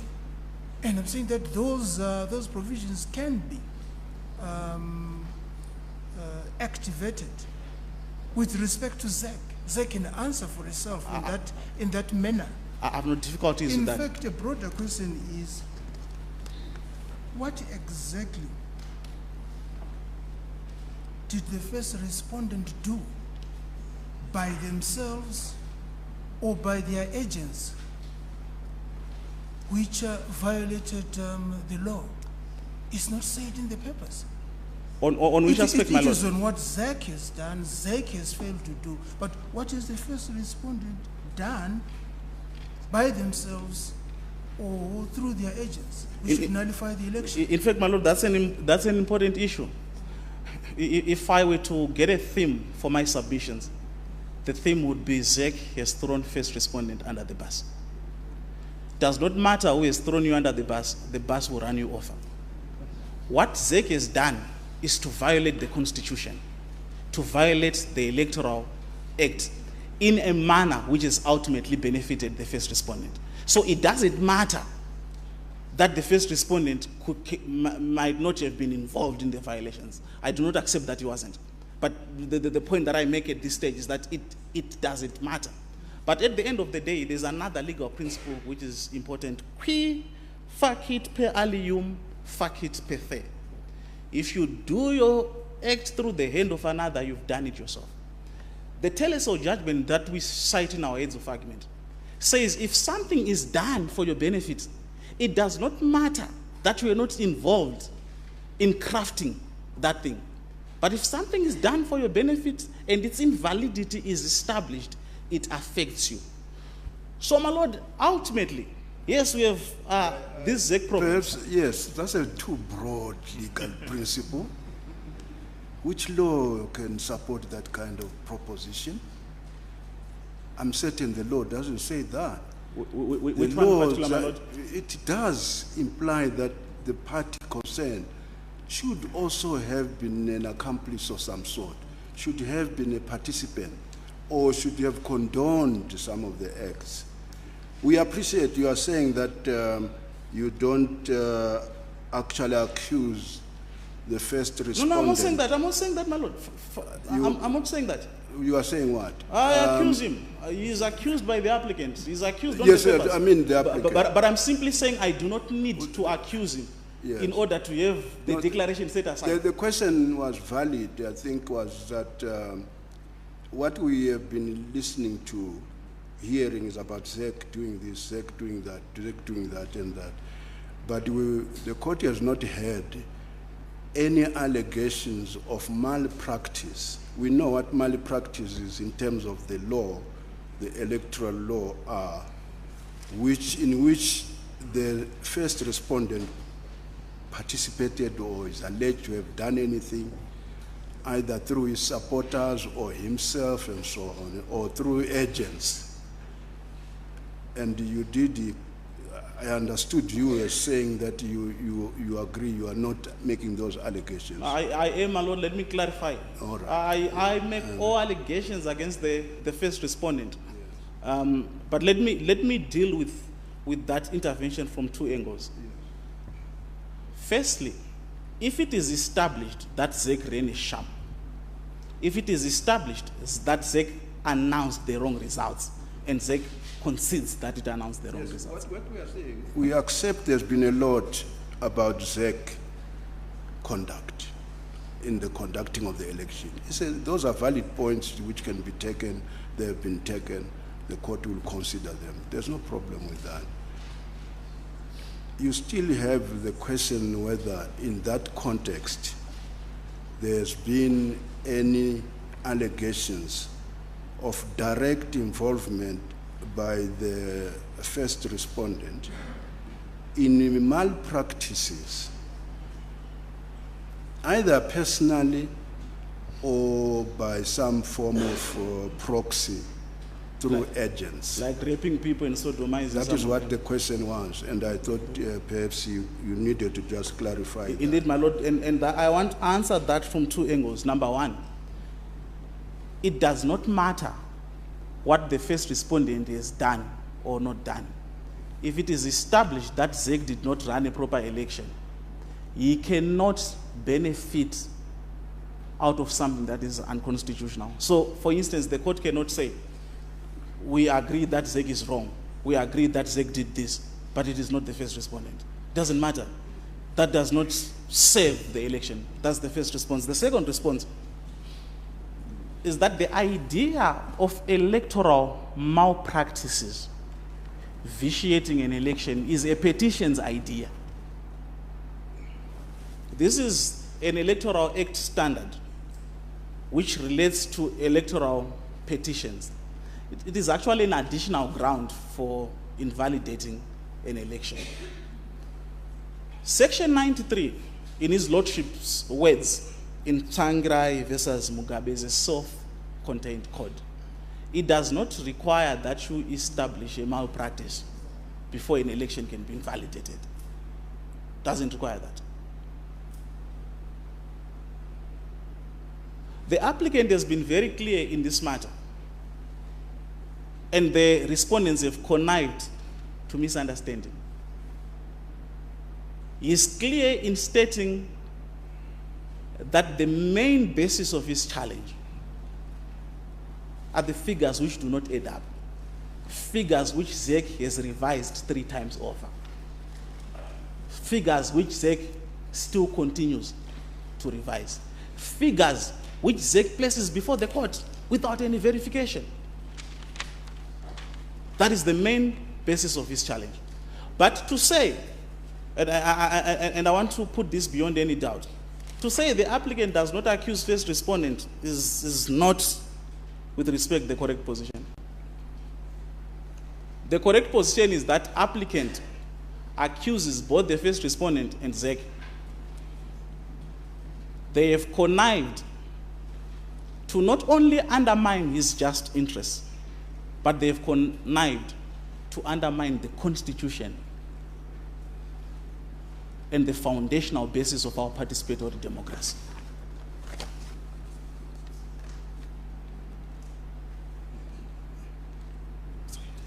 What's the... Are you still going on? I'm still going on. What the first respondent has done in his own right is separately articulated. For instance, he goes about giving people freebies, and he says this is a presidential input scheme in July towards an election. That is dealt with. The many other violations are dealt with. But because the applicant's challenge is mainly based on the figures, those figures are a ZEC product. But what is clear is that in all the irregularities, be they mathematical or otherwise, they have been meant to benefit the first respondent. You will notice that first respondent has never had any complaints against ZEC. Even when ZEC says to him, you cannot take these ballots and distribute them, he takes them and he distributes them, and ZEC says nothing about it. Not once does the first respondent raise any issues against ZEC. All the issues are raised by the applicant, and all the mistakes, the errors are meant to benefit and in effect, at the end of the day, benefit the first respondent. And that abdication by ZEC of its constitutional function cannot, with respect, and I submit that the court cannot allow ZEC to go scot-free on this kind of issue. So, my lords, my ladies, if we're to say today, the first respondent is the elected president of Zimbabwe, how many votes did he garner?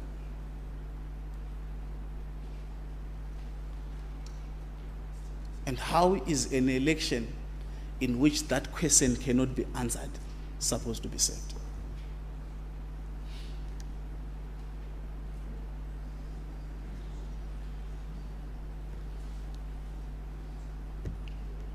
Yes, Mr. Mpofu, I think we go back to the court application itself. I think your submission is that, or perhaps let me ask you this question. The rules require that process initiating or initiating process is served by the sheriff. You accept that? I do, my lord. And you accept that in this particular case, this was only done on the 8th day? By the sheriff? By the sheriff. I accept that the sheriff received an instruction to not effect service when he had 8 hours to effect service. No, that's not the question.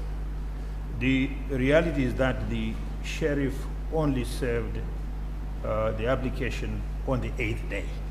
That is correct. You accept that? That is correct. And what you're saying is that once the application is lodged on the 7th day, it matters not that service is effected on the 8th day. Thank you, my lord. Let me take that again. In terms of Section 93 of the Constitution, whose effect cannot be attenuated by subsidiary legislation, what is required is to lodge the application. What gives the court its jurisdiction is the act of lodging. Lord, let me take this from an ultra jurisprudential perspective.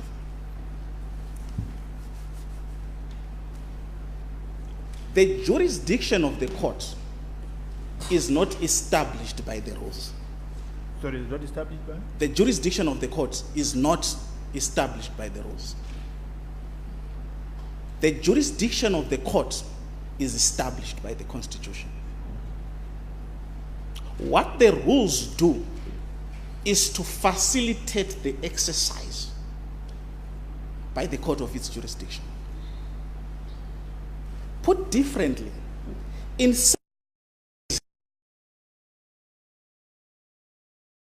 constitutionally, that reality cannot be changed by consideration of the rules.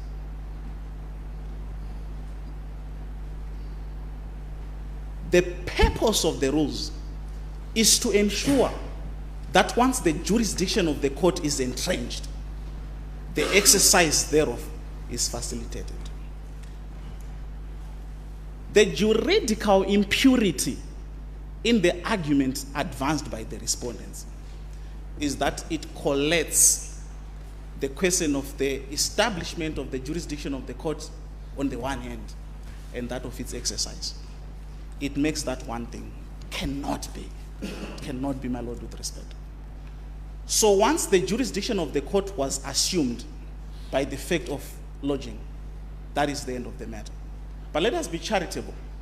Advocate Mpofu, I don't want to cut short on your eloquence, but are you suggesting that we ignore the rules in their entirety? No, not at all, my lord.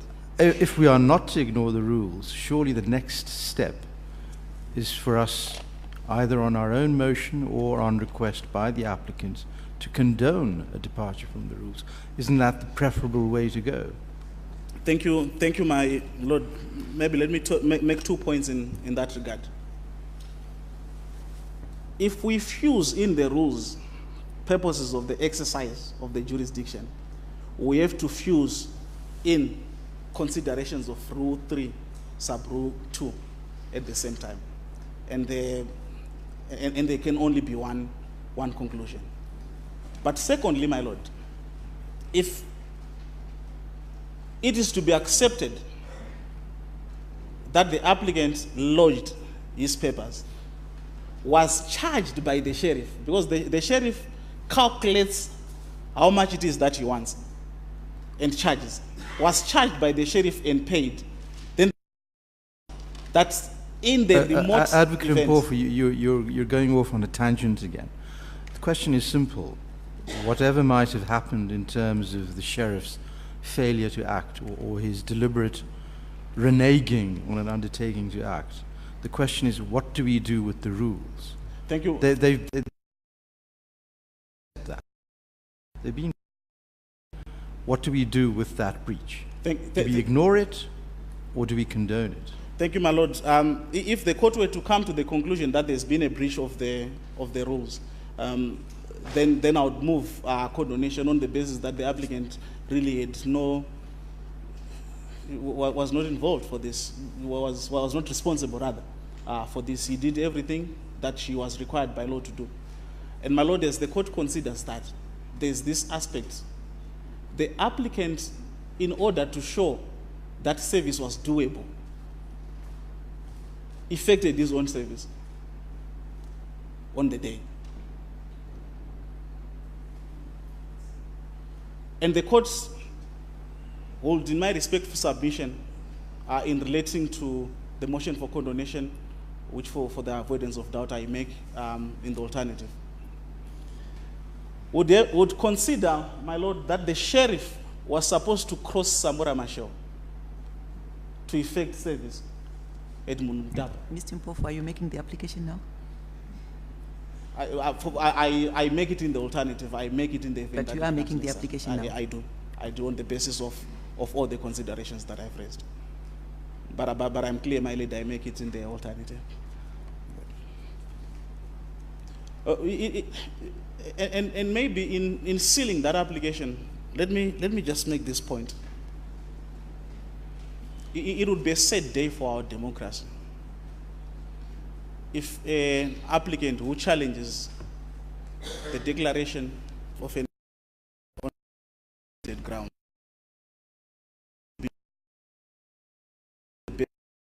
a sheriff did not to do. The time available to the sheriff in this matter afforded him the opportunity to drive to Bulawayo, effect service and come back. Still on the 10th. He chose not to do so because he had been instructed. And For purposes of come back and have a good night's sleep. Indeed, my lord. Yeah, on a different note. And they have proper dreams. On your heads of argument, you look at section 177. Correct, my lord. Are you aware of the case of Tsvangirai and another, 2005, volume 2, ZLR 398? And the Supreme Court version of 2006, volume 1, ZLR 148. These are the cases which in the popular media are regarded as never having been released or missing or embargoed or somehow held back in some kind of, one could call, some outlandish conspiracy theory. You're aware of those cases? I am aware, Lord. I am aware of those. I'm also aware of the theories. Sorry, you're aware of the theories? I'm aware of the theories, and I'm also aware of how wrong they are. I don't think the popular media is to blame. I think the legal advisors are to blame. They are legal advisors for the sometimes applicant. they forget that they are officers of the court, first and foremost. Lord, you mean the legal advisors for the applicant? And I bet, well, the legal advisors in general. I see. Not yourself. I see. Are you their legal advisors? I'm not, my Lord. Now, those cases were handed down. And I noticed that in your heads of argument, if you look at Swangira and Mugabe and another, the 2005 case, you'll find that it dealt with the issue of the interpretation of section 177. And went into a historical background to that particular provision, you will notice that the original provision by the Act of Parliament contained the disjunctive or. It was only the law reviser who then came up with the conjunctive and. And that case made the decision that the proper position is that the two paragraphs are separated by the disjunctive or. And you could have made that point in one paragraph and not in 10 pages and several paragraphs. Quite right, my lord. Sorry? I accept that, my lord.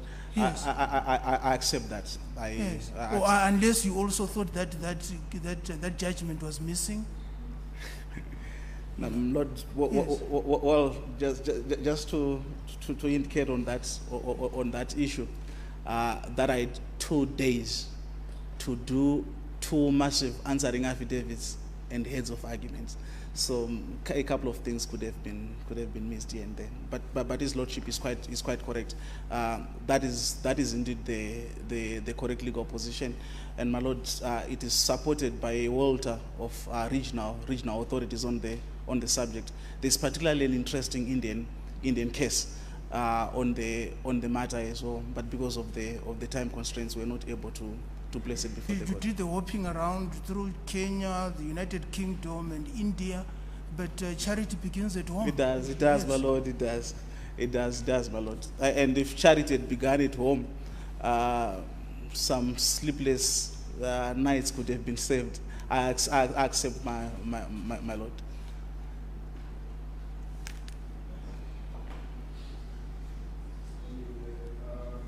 May I thank you, Mr.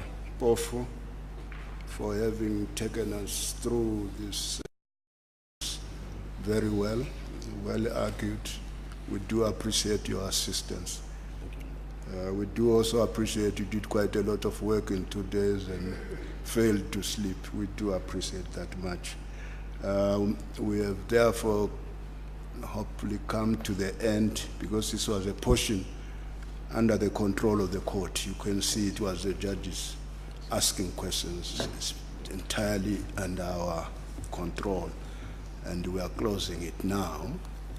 And we will now open the doors to the respondents when we come back after lunch.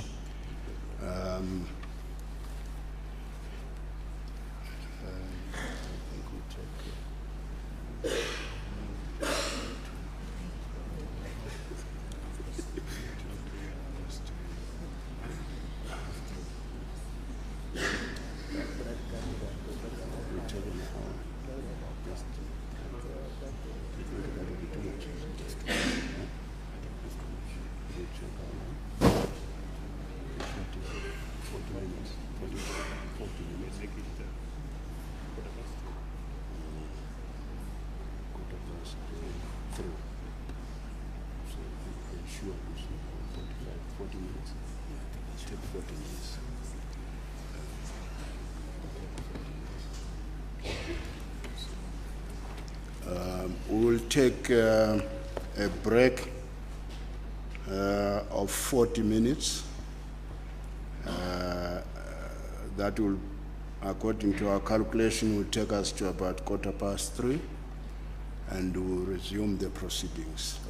Please, Lord, just that I didn't want to be pitted. I would have indicated that the founding affidavit was completed at the avenues where 2 of my children were admitted. It was for a worthy cause. We do appreciate. We don't know what effect those sympathies will have. That's why I said I didn't want to be pitted.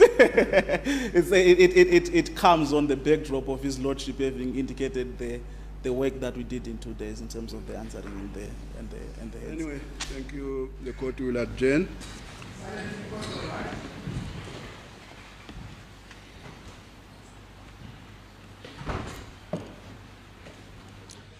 ichokwadi maya ndozvikuitika kuno kuconstitutional court. Taona advocate Tabani Mpofu naadvocate Ashiti vari kumirira vakakwidza nyaya yekubata redzimhosva vaNational Chamisa vachitaura umboo hwavainahwo vachitsanangura sei kuti vakakwidza nyaya vachibvunzurudzwa nemagweta